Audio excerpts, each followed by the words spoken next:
It was just past dawn when the first bus rolled into the downtown stop. The city was still yawning, stretching into life. Coffee shops opening shutters. Workers rushing past with earbuds in and eyes half closed. No one noticed the bundle at first. Just a small figure curled near the bench, quiet, unmoving. It wasn't until a little girl, no more than 7, tugged at her mother's coat and pointed that anyone gave the puppy a second glance. There, sitting alone on the cold concrete, was a German Shepherd puppy.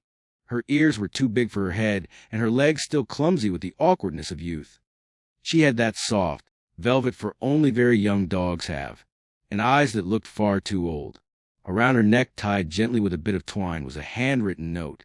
A small crowd gathered. The little girl crouched beside the pup, who didn't bark or flinch, just blinked up with a patient sadness.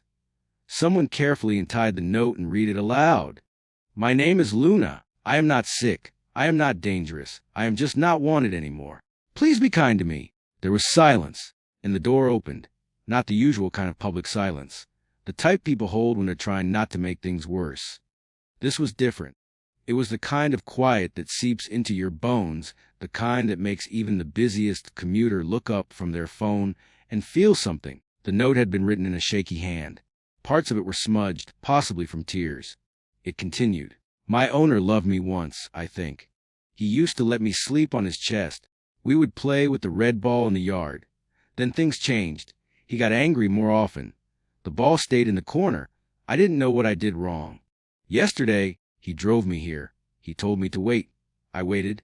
Luna had waited, for hours, maybe longer. Her leash was looped gently around the bench leg. She hadn't tried to run. She hadn't whined. She just sat, trusting, loyal. Exactly what people say dogs are. Hoping he'd come back, he didn't. A city worker named Miguel stepped forward. He wore a reflective vest and heavy boots, but his eyes were gentle. He kneeled beside Luna and looked her over with practiced care. "She's healthy," he said. "Someone took care of her." Until they didn't. Luna let him pet her. She leaned into his hand the way dogs do when they decide you're safe. Miguel paused, his jaw tight. A woman in a business suit stepped forward and pulled out her phone. "I can post about her," she said. "My sister runs a rescue." "No," said the little girl softly, looking up at her mom. "Can we take her?" Her mother hesitated. Jobs, schedules, allergies, rent. The weight of the world sat behind her eyes. But then Luna licked the girl's cheek.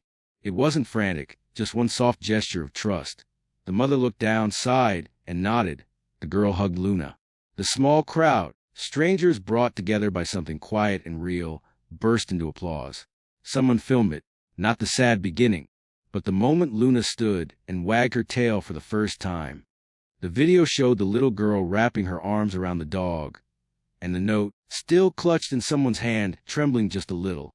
By noon, the video had over 1 million views. People wrote about the loyalty of dogs, about abandonment, about how people need to do better, about how kindness from a child and a mother's soft yes changed a life. Luna went home that night. She slept at the foot of a new bed, curled against small toes and flannel sheets. She didn't cry. She didn't wait by the door.